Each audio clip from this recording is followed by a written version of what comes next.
Bismillahirrahmanirrahim.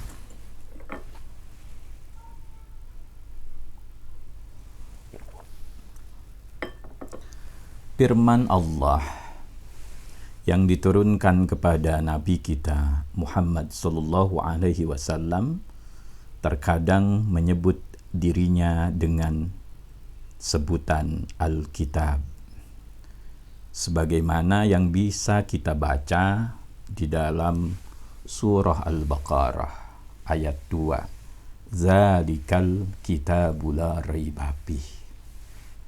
Itu adalah Alkitab, maksudnya Al-Quran. Ada sesuatu yang menarik untuk kita perbincangkan dari sudut pandang ilmu balaghah. Mengapa Al-Quran yang dekat, mushaf yang biasa kita baca, yang bisa kita lihat dan bisa kita raba, ditunjukkan oleh Al-Quran dengan zalika, seolah-olah jauh, itu adalah Alkitab.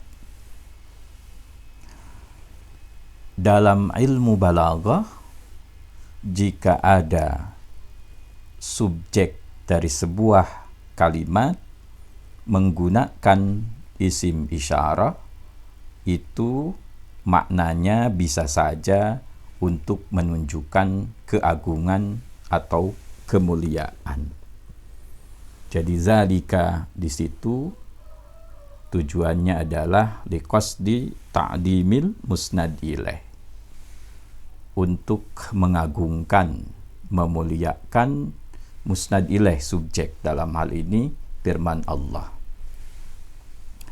Sehingga maknanya menunjukkan bahwa Al-Quran itu memiliki derajat dan kemuliaan yang tinggi. Sementara itu, di sisi lain, Al-Quran atau firman Allah ini menyebut dirinya dengan Al-Quran, yang artinya bacaan, dari kata qara'a yaqra'u qira'ah, Quran. Sebagaimana yang bisa kita baca di dalam surah Al-Isra ayat 9, inna hadzal Qur'an yahdi lillati hiya aqwam.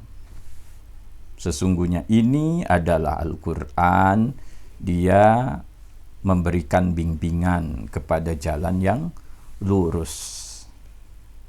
Berbeda dengan ungkapan di dalam surah Al-Baqarah tadi.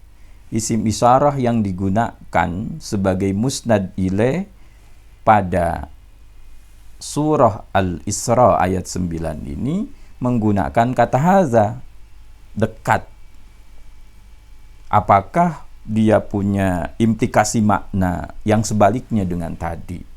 Kalau dalika artinya memuliakan, berarti haza menghinakan. Apakah seperti itu? Tentu tidak.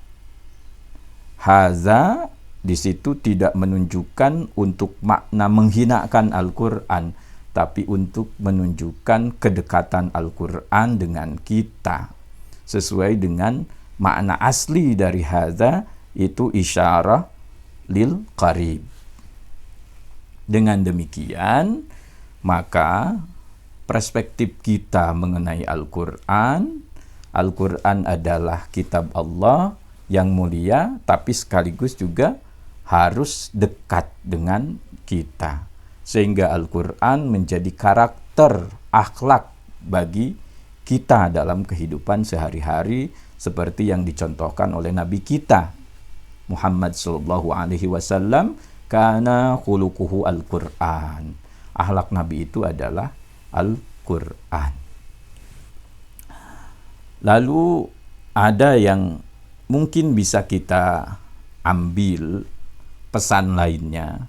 Kenapa wahyu Allah, firman Allah ini disebut dengan Alkitab dan Al-Quran?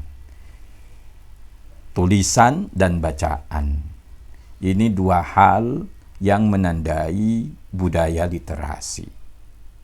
Dengan demikian, Islam sangat dekat dengan budaya literasi, bahkan mendorong budaya literasi.